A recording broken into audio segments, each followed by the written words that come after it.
നമസ്കാരം, ഞാൻ സുനിൽ സുന്ദർ. ഗുരുവര എന്ന എൻ്റെ ചാനലിലേക്ക് നിങ്ങൾക്ക് എല്ലാവർക്കും സ്വാഗതം. ഇന്ന് ഞാൻ പറയുന്നത് കൈവശത്തെക്കുറിച്ചാണ്.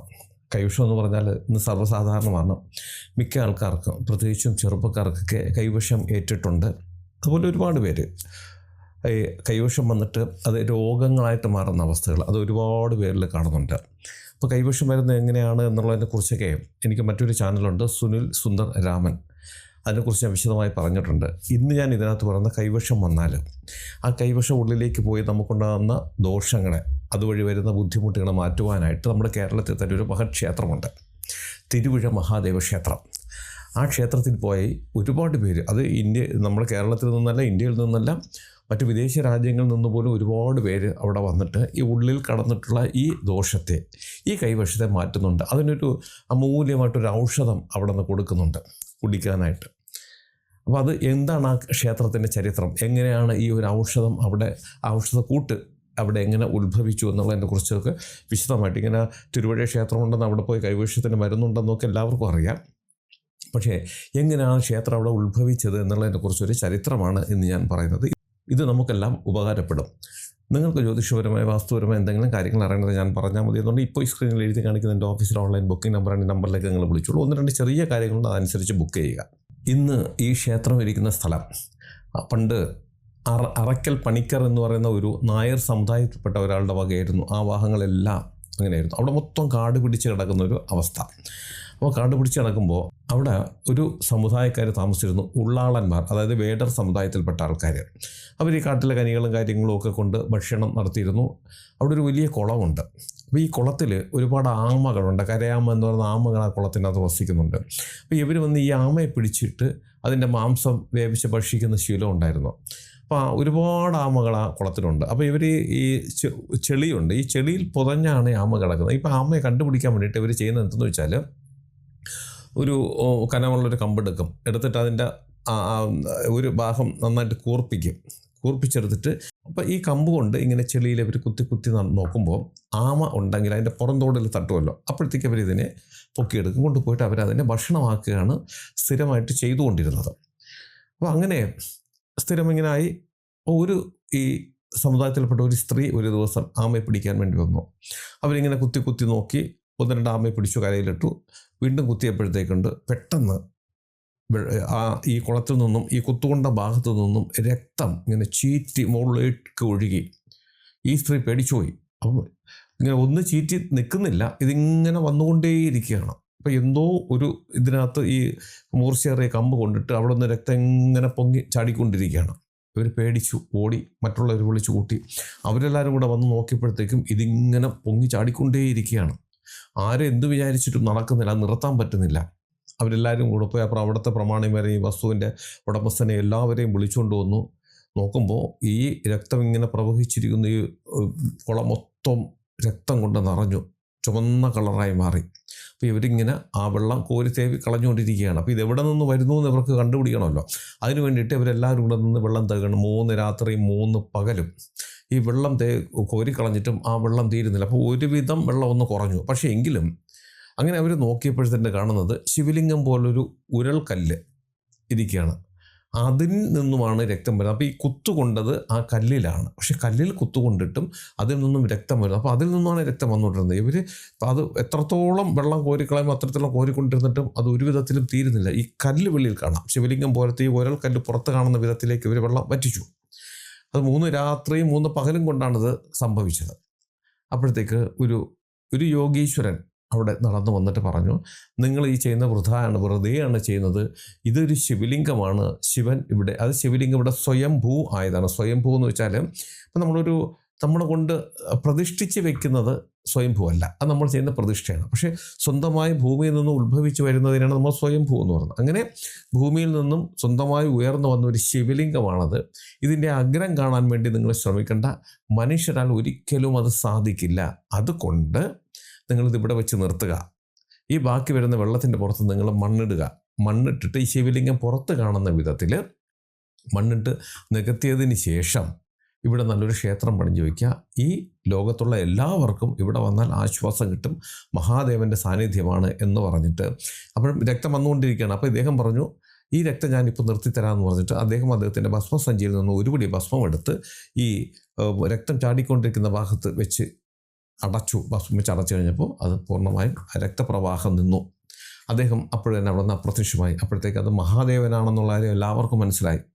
അവർ പെട്ടെന്ന് തന്നെ അവിടെ മണ്ണക്കെട്ട് നിർത്തി പ്രമാണിമാരെല്ലാവരും കൂടി അവിടെ ഒരു ക്ഷേത്രം പണിതു. അങ്ങനെയാണ് ഈ തിരുവിഴ മഹാദേവ ക്ഷേത്രം അവിടെ ഉത്ഭവിക്കുന്നത്. ആ ക്ഷേത്രം അങ്ങനെ വളർന്നു വലുതായി. ഒരുപാട് ആൾക്കാർ അവിടെ വന്നുകൊണ്ടിരുന്നു. ദിവസവും പൂജയും കാര്യങ്ങളും ഒക്കെ ആയിട്ട് നിന്നു. ഈ ക്ഷേത്രം വന്നതിന് ശേഷം ഒരുപാട് നല്ല കാര്യങ്ങൾ, ജനങ്ങൾക്ക് ഉപകാരപ്രദമായ കാര്യങ്ങൾ നടക്കുന്നു. വന്ന് പ്രാർത്ഥിക്കുന്നവർക്ക് എല്ലാവിധ ഐശ്വര്യങ്ങളും ദൈവം കൊടുക്കുന്നു, ഭാഗ്യങ്ങൾ കൊടുക്കുന്നു. അങ്ങനെ ഒരുപാട് പേരും പെരുമയും കൂടി ആ ക്ഷേത്രം അങ്ങനെ പോവുകയാണ്. അവിടെ നിത്യപൂജയും കാര്യങ്ങളൊക്കെ ആയി. തന്ത്രിയും മേൽശാന്തിയും കീഴ്ശാന്തിമാരും പുറം ശാന്തിമാരും അതുപോലെ കഴകം പാത്രം കഴുകുന്ന ആളും അടിച്ചു തളിക്കൊക്കെ ആൾക്കാരുണ്ട്. അങ്ങനെയൊക്കെ ആ ക്ഷേത്രത്തിൽ ഒരു ഭ്രാന്തൻ സ്ഥിരമായി അവിടെ വരും. ഭ്രാന്തൻ വന്നിട്ട് എല്ലാവരും ശാരീരികമായിട്ട് ഉപദ്രവിക്കും.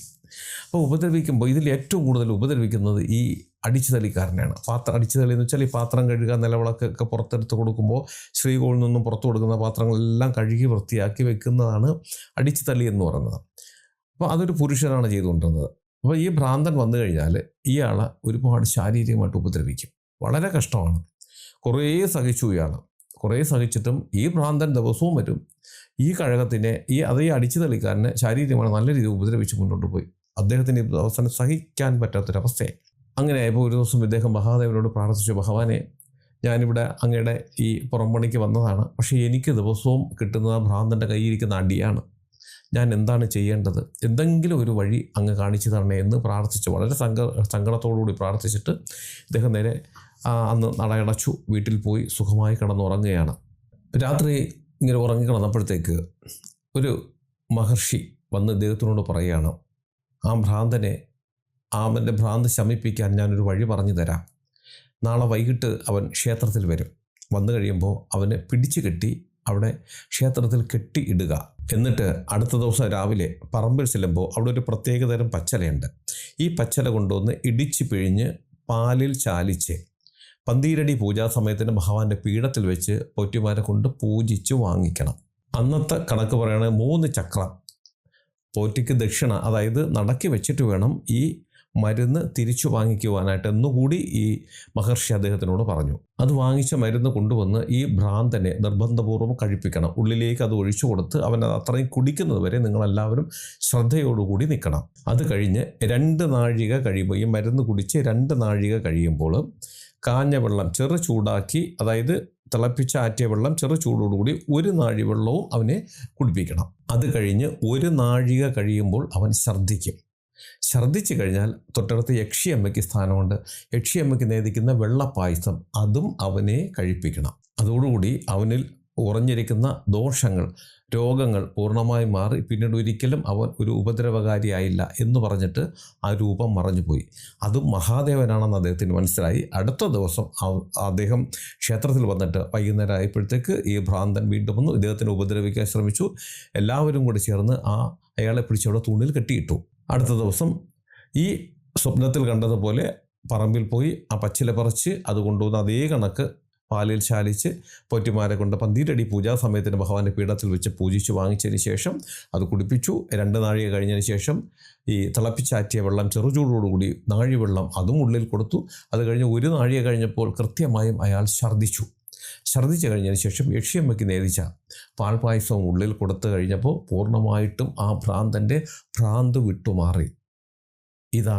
ഇങ്ങനെയാണ് അവിടെ മരുന്ന് കൊടുത്തു തുടങ്ങിയത്. അതിനുശേഷം വരുന്ന എല്ലാവർക്കും ഇങ്ങനെയുള്ള അസുഖങ്ങൾ വന്നാലോ കൈവിഷം വന്നാലോ അവിടെ ഇതുപോലുള്ള മരുന്ന് തയ്യാറാക്കി അത് ഇപ്പോഴും കൊടുക്കുന്നുണ്ട്. ഇപ്പോഴും ആ മരുന്ന് പോയി പറിക്കുന്നത് കഴകമാണ്. കഴകം എന്ന് വെച്ചാൽ പാത്രം കഴുകുന്നവരാണ്. അവർ പോയി പറിച്ചു കൊണ്ടുവന്നിട്ടാണ് ഈ പോറ്റിമാരെ ഏൽപ്പിക്കുന്നതും പോറ്റിമാരതിനെ ഇടിച്ചു പിഴിഞ്ഞ് പാലിൽ ചാലിച്ച് ഈ വരുന്ന രോഗികൾക്ക് കൊടുക്കുന്നതും. ഈ കൈവിഷം ഏറ്റിട്ടുള്ളവർക്ക് എല്ലാവർക്കും അത് കൊടുക്കുന്നുണ്ട്. ഈ പച്ചല ആ പ്രദേശത്ത് ആ ക്ഷേത്ര പരിസരത്ത് മാത്രമേ അത് കാണാറുള്ളൂ. അതിനൊരു വളരെ വലിയ പ്രത്യേകത ഈ ചരിത്രം പറയുന്നത്, ഈ പച്ചലയ്ക്കുള്ള പ്രത്യേകത ആ ചരിത്രത്തിൽ പറയുന്നത്, ഈ പച്ചില പറിച്ചെടുക്കുമ്പോൾ പച്ച നിറമാണ്, കുറച്ച് കഴിയുമ്പോൾ നീലയായിട്ട് മാറും, അത് കഴിയുമ്പോൾ ചുമപ്പായിട്ട് മാറും, ഏറ്റവും അവസാനം വെള്ള കളറായിട്ട് മാറും. വളരെ പ്രത്യേകതയുള്ളതാണ്. ആ പ്രദേശത്ത് മാത്രമേ ഈ പച്ചില കിട്ടാറുള്ളൂ. ഇതൊരു വലിയ അത്ഭുതമായിട്ട് മാറി. ആ അത്ഭുതം ഇന്നും അവിടെ നിലനിൽക്കുന്നു എന്നുള്ളതാണ്. എത്രയോ ദൂരം നിന്നും മറ്റു രാജ്യങ്ങളിൽ നിന്നിട്ടുള്ളവർ പോലും മാറാരോഗങ്ങൾ മാറുന്നതിനും ഇതുപോലുള്ള കൊടും കൈവിഷം അത് ഉള്ളിലേക്ക് ചെന്ന് ഭ്രാന്ത് പിടിച്ചവർ വരെ അവിടെ വന്ന് താമസിച്ച് മഹാദേവൻ്റെ ഈ മരുന്ന് വാങ്ങിച്ച് കഴിച്ചു പൂർണ്ണമായും അത് അവരിൽ നിന്നും ആ ദോഷങ്ങൾ വിട്ടഴിച്ച് പോയിട്ടുള്ളത് അനേകമല്ല കോടിക്കണക്കിന് ആൾക്കാരാണ്. വളരെ പ്രസിദ്ധമാണ്.